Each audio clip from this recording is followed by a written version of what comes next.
आज इस वीडियो में हम आपके IIT जैम फिजिक्स एग्जाम के रिगार्डिंग मॉडर्न फिजिक्स के कुछ प्रीवियस ईयर क्वेश्चंस को डिस्कस करेंगे। मॉडर्न फिजिक्स में इन जनरल 3 सब्जेक्ट्स को इंक्लूड किया जाता है: quantum mechanics, special theory of relativity या STR and nuclear physics. In general जो IIT जैम फिजिक्स का एग्जाम होता है उसमें पेपर पैटर्न में ईच पार्ट में नंबर ऑफ क्वेश्चन हमेशा फ्लक्चुएट होते रहते हैं, पर अगर हम ओवरऑल मॉडर्न फिजिक्स के मार्क्स वेटेज की बात करें तो 15 to 18 मार्क्स के अराउंड होता है। अगर हम हमारा जो लास्ट पेपर है 2019 वाला पेपर उसको एनालाइज करें तो उसमें हम देखेंगे कि जो टोटल नंबर ऑफ क्वेश्चंस है वो 9 क्वेश्चंस पूछे गए हैं जिनका टोटल मार्क्स वेटेज है 15। ओके, जिसमें MCQ पार्ट में 4 क्वेश्चंस पूछे गए हैं, MSQ पार्ट में 2 क्वेश्चंस पूछे गए हैं एंड NAT पार्ट में 3 क्वेश्चंस पूछे गए हैं। तो आज इस वीडियो में हम क्वांटम मैकेनिक्स से रिलेटेड कुछ प्रीवियस ईयर क्वेश्चंस को डिस्कस करेंगे और देखेंगे कि किस तरीके से इन क्वेश्चंस को सॉल्व किया जाता है। So let's move towards the questions. So the first question is, for a quantum particle confined inside a cubic box of side L, the ground state energy is given by E naught. The energy of the first excited state is. Okay, तो first thing is कि हमें यहाँ पर क्या given है, cubic box given है। Cubic box का मतलब जो हमारा बॉक्स है वो क्या हुआ, 3 डायमेंशनल बॉक्स हुआ। दैट मीन्स हमारा क्वेश्चन हुआ रिगार्डिंग मल्टी डायमेंशनल पोटेंशियल। तो फर्स्ट हिंट जो हमें यहाँ से मिला वो है, हमारा क्वेश्चन किसके रिगार्डिंग है, मल्टी डायमेंशनल पोटेंशियल के रिगार्डिंग है। मल्टी डायमेंशनल पोटेंशियल, ठीक है। तो हमें यहाँ पर क्या गिवन है, हमें ground state energy E note के टर्म्स में गिवन है और हमें फर्स्ट एक्साइटेड एनर्जी कैलकुलेट करनी है। तो पहले जो हमें इसकी एनर्जी आइगन वैल्यू यानी हमें 1D बॉक्स के लिए पार्टिकल इन अ बॉक्स के लिए 3 डायमेंशन में जो एनर्जी आइगन वैल्यू का फॉर्मूला है वो लिखना होगा। तो वो क्या होता है, ENX ENY ENZ is equal to NX square plus NY square plus NZ square pi square H cross square over 2ml square. L क्या है यहाँ, विड्थ ऑफ द पोटेंशियल, जो हमें गिवन है कि इसकी साइड कितनी है क्यूबिक बॉक्स की, L, ठीक है। तो यहाँ से हमें एनर्जी का फॉर्मूला मिल गया। अब हमें क्या है, ई नोट गिवन है, क्या है, ग्राउंड स्टेट एनर्जी।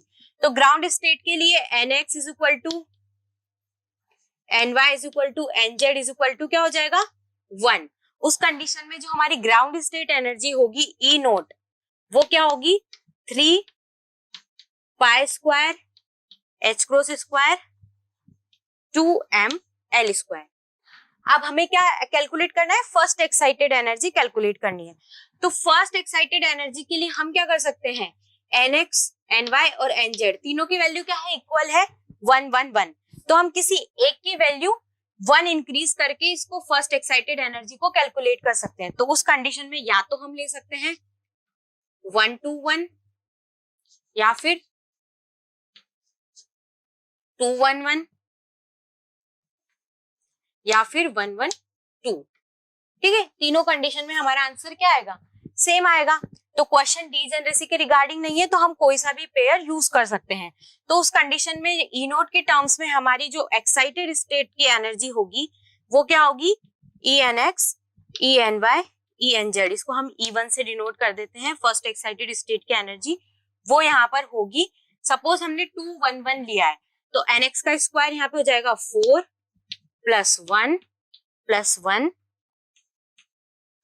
पाई square H cross square over 2ml square. तो यहाँ पे हो गया 6 पाई square H cross square over 2ml square. तो इसको हम क्या लिख सकते हैं, इसको हम लिख सकते हैं 2 E नोट, क्योंकि E नोट क्या होता है, 3 पाई square H cross square 2ml square. तो इसको हम 3 into 2 लिख सकते हैं। तो यहाँ पे हो जाएगा 2 E नोट। दैट मीन्स हमारा करेक्ट आंसर क्या हो जाएगा, 2 E नोट। ओके, सो डायरेक्टली हमें सिर्फ फॉर्मूला पुट करना था और क्वेश्चन को सॉल्व करना था। So the next question is, a gamma ray photon emitted from a 137 caesium source collides with an electron. तो यहाँ पर फोटोन इलेक्ट्रॉन से कोलाइड कर रहा है, दैट मीन्स ये कौन सी स्कैटरिंग हुई, कॉम्पटन स्कैटरिंग। तो यहाँ से हमें हिंट मिल गया है कि क्वेश्चन किसके रिगार्डिंग है, कॉम्पटन स्कैटरिंग के रिगार्डिंग है। With an electron at rest if the Compton shift, next हमें कॉम्पटन शिफ्ट भी दिया हुआ है, Compton shift of the photon is 3.25 into 10 to the power minus 13 metre, then the scattering angle is. तो हमें यहाँ पे स्कैटरिंग एंगल फाइंड करना है और हमें सारे कांस्टेंट्स की जो है वैल्यूज गिवन हुई है। यहाँ पे हमें यहाँ पे प्लैंक कांस्टेंट गिवन है, हमें यहाँ पे मास ऑफ द इलेक्ट्रॉन गिवन है और हमें speed of the light given है। तो हमें यहाँ पे कॉम्पटन शिफ्ट का यूज करके स्कैटरिंग एंगल फाइंड करना है। तो फर्स्ट जो कॉम्पटन शिफ्ट का फॉर्मूला होता है वो क्या होता है, delta lambda is equal to H over MEC into 1 minus cos theta. Okay, यहाँ पे H प्लैंक कांस्टेंट है, Me mass of the electron है, C speed of the light है और थीटा हमारा स्कैटरिंग एंगल है। तो हमें डायरेक्टली सारी वैल्यूज को पुट करना है और स्कैटरिंग एंगल की वैल्यू कैलकुलेट करनी है। तो इस यहाँ पे cos थीटा क्या हो जाएगा, cos थीटा हो जाएगा 1 minus delta lambda MEC over H। Okay, तो यहाँ पे डेल्टा लैम्डा हमें गिवन है 3.25 into 10 to the power minus 13 metre, 3.25 into 10 to the power minus 13 metre. Okay, और ME यहाँ पर गिवन है जो हमें याद भी है 9.109 into 10 to the power minus 31 kilogram. ठीक है, नेक्स्ट स्पीड ऑफ लाइट भी हमें मालूम है 3 into 10 to the power 8 metre पर सेकेंड। ठीक है, तो अब प्लैंक कांस्टेंट की जो वैल्यू है वो यहाँ पर क्या गिवन है 6.62 into 10 to the power minus 34 joule second. Okay, तो यहाँ से जो cos थीटा की वैल्यू आएगी वो अराउंड आएगी 0.866। तो 0.8 को हम क्या लिख सकते हैं, √3/2। ठीक है, तो यहाँ से थीटा की वैल्यू क्या हो जाएगी 30 degree. That mean correct answer क्या हो जाएगा, ऑप्शन सी। तो यहाँ इस क्वेश्चन में भी हमें सिंपली बस फॉर्मूले का यूज करके वैल्यूज को फॉर्मूले में पुट करना है। बस हमें ये डिसाइड करना है कि हमें फॉर्मूला कौन सा यूज करना है। तो आप इसे नोट डाउन कर लीजिए, then we will move towards the next question. So the question is given the wave function of a particle, हमें पार्टिकल का वेव फंक्शन गिवन है 0 to L रीजन में, that is √2/L sin πx/L। The probability of finding the particle between x is equal to 0 and x is equal to L/2। तो हमें एक particle का wave function दिया है 0 to L region में और हमें पार्टिकल की प्रोबेबिलिटी फाइंड करनी है 0 to L/2 रीजन में। तो इस क्वेश्चन को हम दो मेथड से करेंगे। फर्स्ट हम इस क्वेश्चन को न्यूमेरिकली करेंगे एंड सेकंड हम इस क्वेश्चन को कंसेप्चुअली करेंगे। तो फर्स्ट हम न्यूमेरिकली इस क्वेश्चन को सॉल्व करेंगे।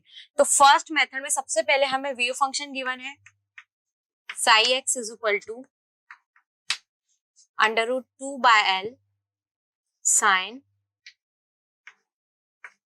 πx/L। ठीक है, और ये हमें गिवन है 0 to L/L रीजन में। ठीक है, और हमें प्रोबेबिलिटी फाइंड करनी है 0 to L/2 रीजन की। तो यहाँ पे जो प्रोबेबिलिटी का हम फॉर्मूला यूज करते हैं, तो सबसे पहले जो हमें प्रोबेबिलिटी फाइंड करनी है वो है 0 to L/2 psi star x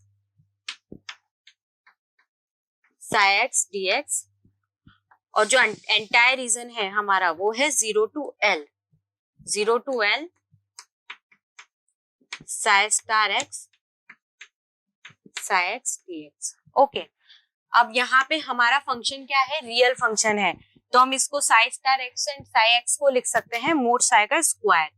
तो हमारा फॉर्मूला हो जाएगा 0 to L/2 mode of Sai का square dx and 0 to L mode of Sai का स्क्वायर dx। ठीक है, तो सिंपली अब हम यहाँ पे वैल्यूज पुट करेंगे। तो अंडर रूट 2/l का स्क्वायर हो जाएगा 2/l, तो उसको हम इंटीग्रेशन के बाहर ले लेंगे, इट इज एन कांस्टेंट, और हमें इंटीग्रेशन करना है 0 to l/2 sine square πx/l dx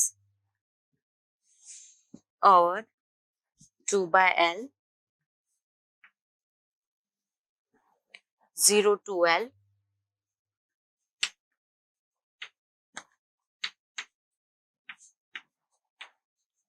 ठीक है। अब हमें स्क्वायर टर्म को क्या करना पड़ेगा, लीनियर टर्म में, यानी कि 1 पावर वाली टर्म में कन्वर्ट करना पड़ेगा। तो उसके लिए साइन स्क्वायर एक्स को अगर हमें लीनियर टर्म में कन्वर्ट करना है तो हम क्या फॉर्मूला यूज करेंगे, 1 minus cos x by cos 2x/2। Okay, तो यहाँ पे सिंपली हम करेंगे 2/l 0 to l/2 1 minus cos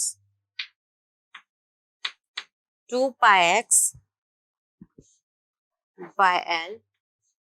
dx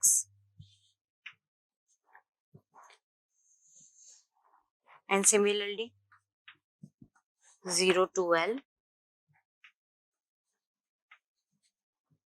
1 minus cos 2πx/l dx divided by 2। Okay, तो यहां तक आप लोग पहले नोट डाउन कर लीजिए, देन हम फर्दर इस क्वेश्चन को प्रोसीड करेंगे। ओके, सो नेक्स्ट स्टेप में हमने 2 से 2 को कैंसिल आउट कर दिया। देन हमारा नेक्स्ट स्टेप होगा, अगर हम इसका इंटीग्रेशन करें तो कांस्टेंट का इंटीग्रेशन हो जाएगा यहाँ पे x माइनस cos का साइन 2πx/l इंटू l/2π, और यहाँ पर लिमिट है 0 to l/2। Similarly 1/l x minus sine 2πx/l into l/2π 0 to l। Okay, अब हम लिमिट्स को पुट करेंगे तो क्या हो जाएगा, 1/l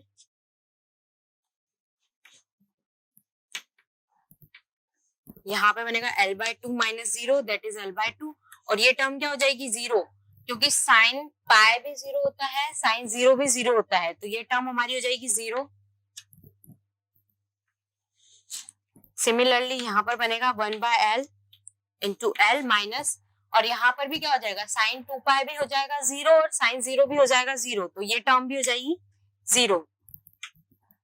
तो ऊपर जो बचेगा वो बचेगा 1/2, नीचे बचेगा 1, दैट मीन्स प्रोबेबिलिटी क्या हो गई 1/2, यानी कि 0.5, प्रोबेबिलिटी हो गई हाफ। ठीक है, तो ये हमारी probability I 0 to l/2 reason में। तो ये तो हमने क्वेश्चन को न्यूमेरिकली सॉल्व किया, अब हम क्वेश्चन को कंसेप्चुअली सॉल्व करेंगे। ओके, तो आप इसे नोट डाउन कर लीजिए, then will move towards the further. Okay, तो सबसे पहले अगर हम 0 to l रीजन के लिए जो हमारा वेव फंक्शन है particle in a box problem के लिए, उसका जनरलाइज्ड एक्सप्रेशन लिखे तो वो क्या होता है, √2 by width sine n/x by width,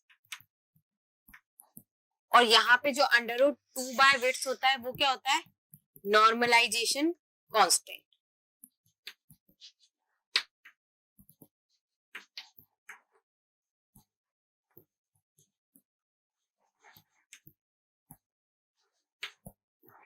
ठीक है, अब यहाँ पर विड्थ कितनी है l, तो जो हमारा जनरलाइज्ड एक्सप्रेशन बन जाएगा वो बन जाएगा √2 by l sine n/x by l। ये हमारा एक नॉर्मलाइज्ड वेव फंक्शन हुआ। अब हमें जो वेव फंक्शन क्वेश्चन में गिवन है, अगर हम उसको नोटिस करें तो इसमें क्या है, इसमें इसको हम यहाँ लिखते हैं, जैसे psi x is equal to हमें गिवन है √2 by l sign y(x/l). Okay, यहाँ पर भी नॉर्मलाइजेशन कांस्टेंट सेम है, दैट मीन्स जो हमारा फंक्शन है वो क्या है, नॉर्मलाइज्ड है। ठीक है, हमारा फंक्शन नॉर्मलाइज्ड है, बट यहाँ n की वैल्यू क्या है, 1। दैट मीन्स ये कौन सा फंक्शन हुआ, ग्राउंड स्टेट के लिए फंक्शन हुआ।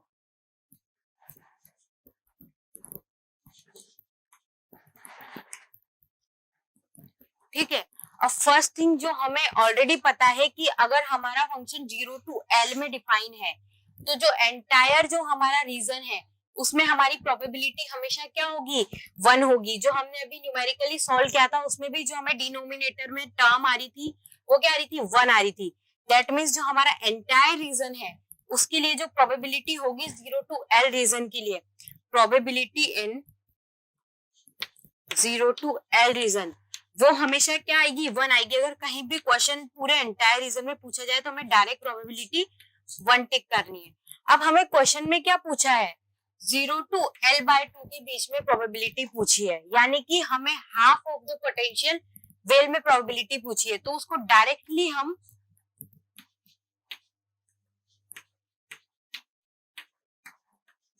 क्या कर सकते हैं, हाफ कर सकते हैं। दैट मीन्स क्या होता है, पोटेंशियल हाफ पोटेंशियल में मतलब half region of the potential में प्रोबेबिलिटी भी क्या हो जाती है, हाफ हो जाती है। सपोज ये ग्राउंड स्टेट फंक्शन है, इस पूरे रीजन में अगर प्रोबेबिलिटी 1 है तो हाफ रीजन में प्रोबेबिलिटी ऑटोमेटिकली इस रीजन में क्या हो जाएगी, हाफ हो जाएगी। ठीक है, तो यहाँ से हम इस क्वेश्चन को डायरेक्टली भी सॉल्व कर सकते थे, और ये कॉन्सेप्ट हमें हमेशा याद रखना है क्योंकि आगे भी जो न्यूमेरिकल प्रॉब्लम्स होगी उनमें हम इन कॉन्सेप्ट्स को डायरेक्टली यूज करेंगे। आई होप ये वीडियो आपके लिए हेल्पफुल रहेगा। Thank you.